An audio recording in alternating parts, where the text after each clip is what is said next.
Hay un enemigo silencioso que ha detenido a más personas que cualquier otro.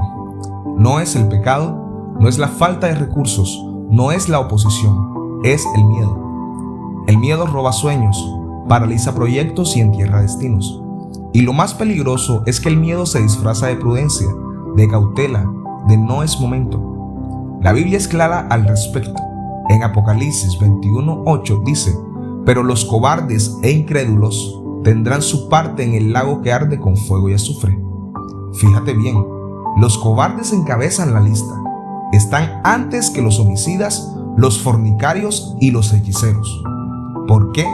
Porque el miedo no es solo un sentimiento, es una elección. Es la decisión de retroceder cuando Dios te está llamando a avanzar.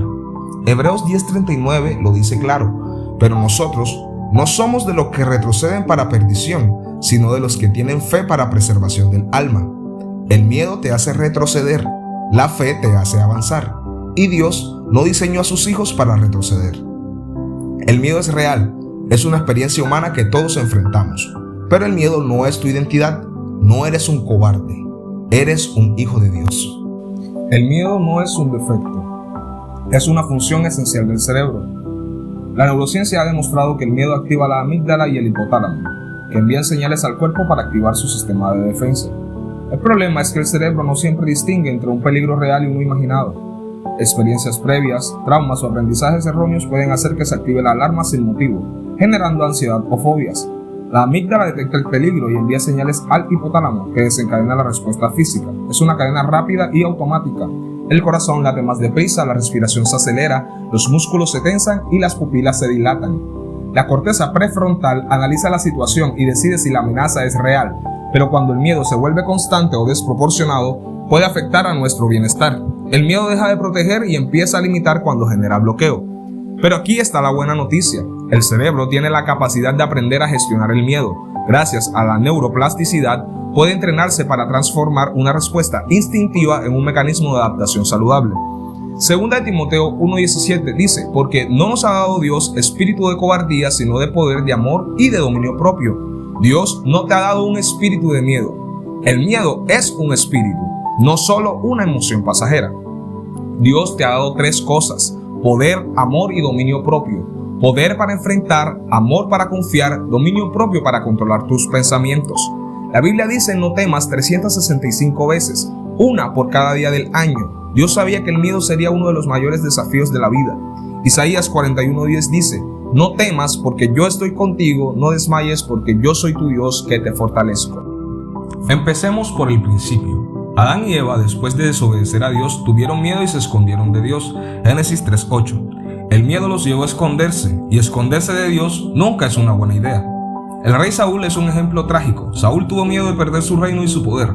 Ese miedo lo llevó a la desobediencia, a la paranoia y finalmente a la muerte. El miedo a perder el control lo hizo perder todo. Jonás tuvo miedo de ir a Nínive y el miedo lo llevó a huir en dirección contraria. Literalmente, el miedo lo llevó a un barco, a una tormenta y a un pez.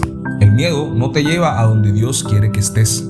En Números 13, 10 espías tuvieron miedo de enfrentar a los gigantes en Canaán. Su miedo se extendió a toda la nación y el pueblo de Israel vagó 40 años en el desierto. El miedo de unos pocos paralizó a toda una generación. Pedro es uno de los ejemplos más dolorosos. Cuando Jesús fue arrestado, Pedro negó conocerlo por miedo a ser asociado con él. El miedo lo llevó a negar lo que creía y luego, cuando caminó sobre el agua, el miedo lo hizo hundirse. La lección es clara. El miedo no te lleva a donde Dios quiere que estés. Te lleva a esconderte, a huir, a negar, a paralizarte. El miedo es una elección y como toda elección tiene sus consecuencias.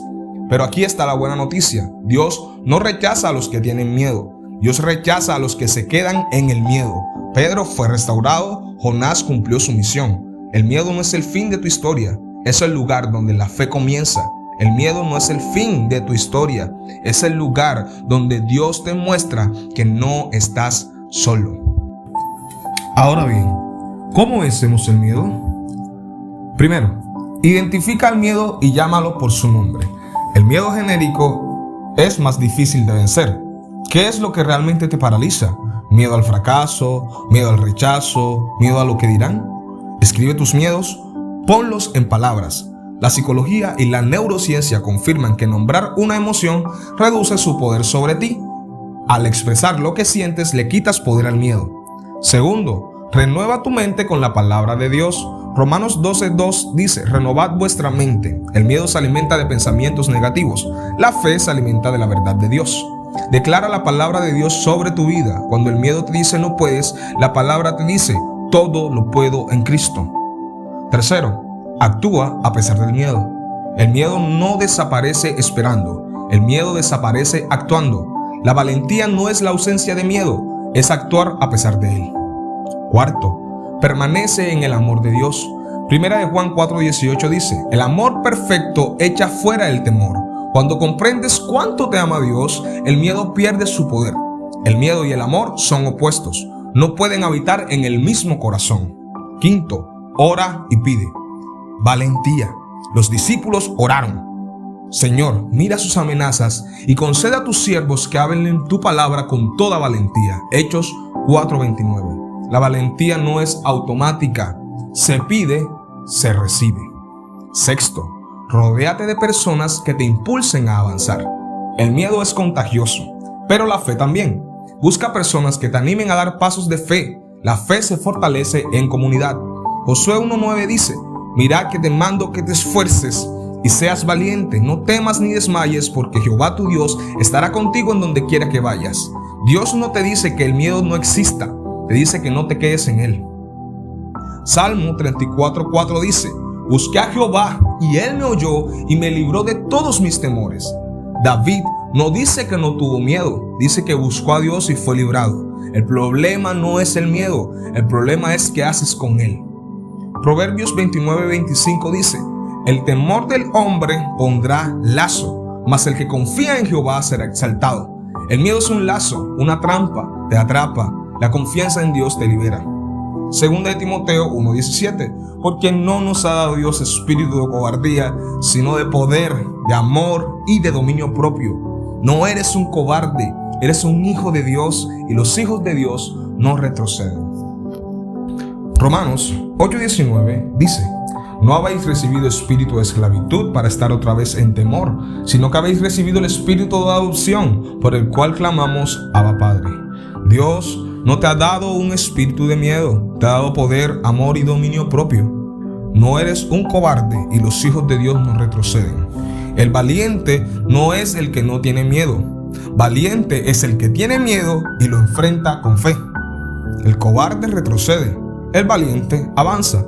Dios no te llamó a retroceder, te llamó a conquistar. Apocalipsis 21:8 no es una amenaza para los que tienen miedo, es una advertencia para los que se quedan en el miedo. Los cobardes no heredarán el reino, porque la cobardía es la negación de la fe. La fe es lo que te hace hijo de Dios. Primera de Juan 5:4 dice: esta es la victoria que ha vencido al mundo, nuestra fe. No es el poder, no es la fuerza, no es la ausencia de miedo, es la fe.